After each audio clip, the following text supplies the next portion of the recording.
សូមជម្រាបសួរបងប្អូនទាំងអស់គ្នានៅថ្ងៃនេះខ្ញុំសូមលើកយករឿងមីគៀនមួយក្រមចំណងជើងថារឿងប្រាជ្ញាត្រេសំណាងត្រេផលទាំង3អូតរទ្ធិតែសពខ្លួនមុននឹងខ្ញុំអានរឿងមីទៀនខ្ញុំសូមឲ្យបងប្អូនជួយចុច like និង share បន្ទាប់មកចុច subscribe ដាក់រូបកណ្ដឹងឲ្យខ្ញុំម្នាក់មួយដើម្បីទទួលបានវីដេអូរឿងមីទៀនថ្មីៗមុនគេចាស់សូមអរគុណសូមបងប្អូនសន្តាំងដូចទៅមានពេលមួយប្រាជ្ញាត្រេសំណាងត្រេផលទាំង3នាក់បានមកប្រជុំគ្នាប្រាជ្ញាអាងអូតឡើងថាប្រាជ្ញាមានឫទ្ធិពូកែជាងសំណាងនិងផលសំណាងអាងអូតឡើងថាសំណាងថាមានឫទ្ធិធំពូកែជាងប្រាជ្ញានិងផលអាងអូតឡើងថាផលមានឫទ្ធិជាងប្រាជ្ញានិងសំណាងនោះអ្នកទាំង3អ្នកអាងអូតតែសពរៀងខ្លួនមិនដឹងជាអ្នកខាងណាមានឫទ្ធិអនុភាពជាងខាងណាមានសក្តីអំនួតតែសពរៀងខ្លួននោះអ្នកទាំង3អ្នកថាបើចង់ដឹងឲ្យលបងរគ្នាមើលឲ្យដឹងជាអ្នកណាពូកែជាអ្នកណានោះប្រាជ្ញាត្រេសំណាងត្រេផលទាំង3អ្នកជំនុំព្រមតាមបុរិទ្ធិទាំង3អ្នកបណ្ដាលគ្នាទើងក៏មើលទៅឃើញមានមនុស្សមួយអ្នកជាអ្នកក្រកំសត់នៅក្នុងសេដ្ឋីឲ្យបរោះនោះខ្វៀលគោក្របី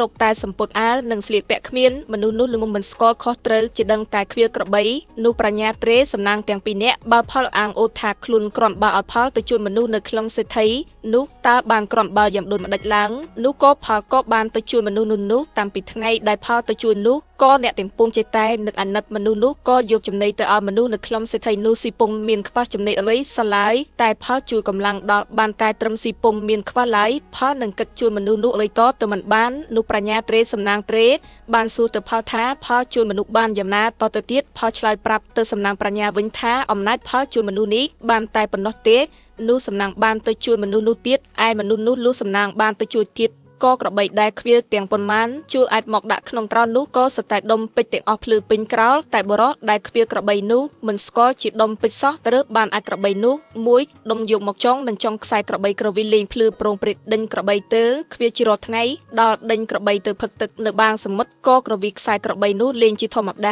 ានិយាយពីនាយសំពើដែលបើកសំពើក្នុងសមុទ្រវាត្រូវភ្នែកនឹងអំណាចអន្ទះពេជ្រដែលបរោះនោះក្រវីលេងក៏ក្រឡេកដេញតាមអំណាចពេជ្រដែលភ្លឺនោះបកឃើញបរោះក្រវីលេងនាយសំពើក៏បើកសំពើចូលមកក៏សួរទៅបរោះនោះថាបរោះឯងបានរបស់នេះពីណាមកបរោះនោះក៏ប្រាប់ទៅនាយសំពើវិញថារបស់នេះជាអាចក្របីដែលខ្លងខ្វៀននេះនាយសំពើក៏គិតថាមនុស្សនេះល្ងងមិនស្គាល់ដុំពេជ្រនាយសំពើក៏បានសួរទៅបរោះនោះទៀតថាបរោះឯងដែលខ្វៀននោះក្របីបរោះឯងឬក្របីរបស់អ្នកណាបរោះនោះបានឆ្លើយប្រាប់ទៅនាយសំពើថាខ្ញុំនៅជាខ្ញុំសេដ្ឋីតាំងពីជីដូនជីតារហូតដល់មកឪពុកម្ដាយដល់មកខ្ញុំជាកូនទៀតនោះនាយសំពើបានសួរទៅបរោះនោះថាជំពាក់សេដ្ឋីបាក់ប៉ុន្មានរៀងបរោះនោះបានប្រាប់ទៅនាយសំពើវិញថាខ្ញុំឮឪពុកម្ដាយខ្ញុំនិយាយប្រាប់ខ្ញុំថាជីដូនជីតាខ្ញុំគាត់ជំពាក់លោកសេដ្ឋីប្រាក់ដាំ 1000 រៀលក្បៀសូននាយសំពើក៏បានសួរទៅបរោះនោះវិញទៀតថាចុះក្របីដែលជួអត់នៅក្នុងក្រោលអ្នកឯងនោះមានប៉ុន្មានដែលមានពន្លឺដូចរបស់អ្នកឯងកាន់លេងនេះបរោះនោះបានប្រាប់ទៅនាយសំពើវិញថាអាចក្របីដែលដូចជាដុំដែលខ្លងកាន់មកនេះគឺពេញតែក្រោក្របីដែលខ្វៀននោះនាយសំពើក៏គិតថាបរោះនេះជាមនុស្សមានសំណាងតែមិនស្គាល់ពេជ្រព្រោះដល់លួងនាយសំពើបានសួរទៅបរោះនោះថាអ្នកឯងព្រមធ្វើជាកូនយើងនឹងយកអ្នកឯងទៅថែរក្សាធ្វើកូននោះបរោះនោះបានប្រាប់ទៅនាយសំពើវិញថាខ្ញុំទៅនៅនឹងលោកមិនបានទ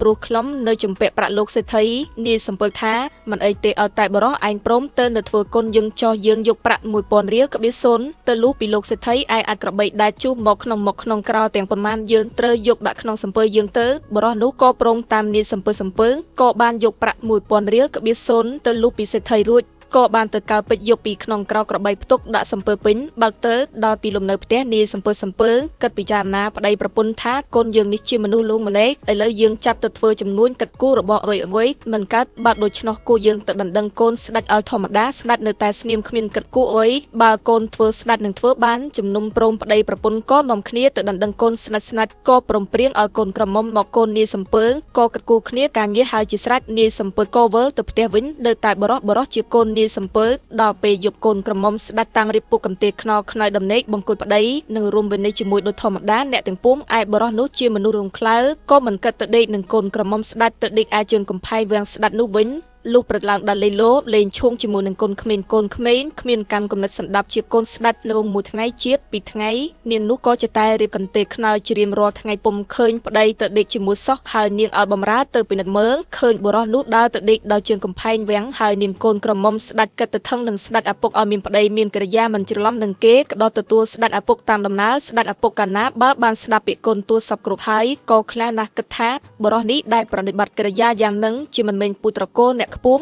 គឺនាយសំពើអាងតែខ្លួនមានសម្បត្តិទៅយកមនុស្សខ្លងគេមកបណ្ដឹងកូនអានដើម្បីនឹងមើងងាយបើដូច្នេះនឹងត្រូវឲ្យទៅហៅយកកូនប្រសានោះមកមើលរីឯផ្ទះនាយសំពើទៀតត្រូវចាត់ឲ្យទាហានទៅពាត់រឹបយកទ្រព្យសម្បត្តិទាំងអស់ស្ដេចរកទៅឃើញថាមិនមែនជាកូននាយសំពើទេនឹងយកកូនប្រសានឹងនាយសំពើទាំងប្តីប្រពន្ធទៅសម្លាប់ចោលទាំងអស់ឯទ្រព្យសម្បត្តិត្រូវរឹបអូរដាក់ព្រេមនេះទ្រព្យទាំងអស់លុះសំណាងនឹងផលបានដឹងថាស្ដេចមុខជាយកទៅធ្វើទោសបរោះនេះអេលនីតគិតភិតភ័យនឹងគិតជួយបាត់ណាឲ្យបរោះនេះបានរួចពីជីវិតឯអំណាចផលគឺរួចបានត្រឹមដាស៊ីឯសំណាងបានជួយដល់ត្រឹមសរីកតែត្រង់ដោះខ្លួនឲ្យរួចពីជីវិតទៀតពុំបានលុះសំណាងនឹងផលទាំងពីរនាក់បានជំនុំគ្នាថាយើងត្រូវរត់ទៅពឹងប្រាជ្ញានិយាយប្រាជ្ញាថាបរោះកងវាលក្របីយើងទាំងពីរនាក់ជួយបានសរីកទៅហើយតែឥឡូវស្ដេចឪពុកគិតយកទៅសម្លាប់សុំឲ្យប្រាជ្ញាទៅជួយឲ្យរួចពីស្លាប់ប្រាជ្ញាកាលណាបើបានលឺសំណាងនឹងផលមកពឹងខ្លួនយ៉ាងដូចនេះហើយថាទេបើប្រាជ្ញាទៅជួយលុះតែសំណាងនឹងផលចោះចាញ់ទុកប្រាជ្ញាជាច្បងសំណាងជាកណ្ដាលផលជាប្អូនប្រាជ្ញាបានទៅដល់ជួយបរោះនោះ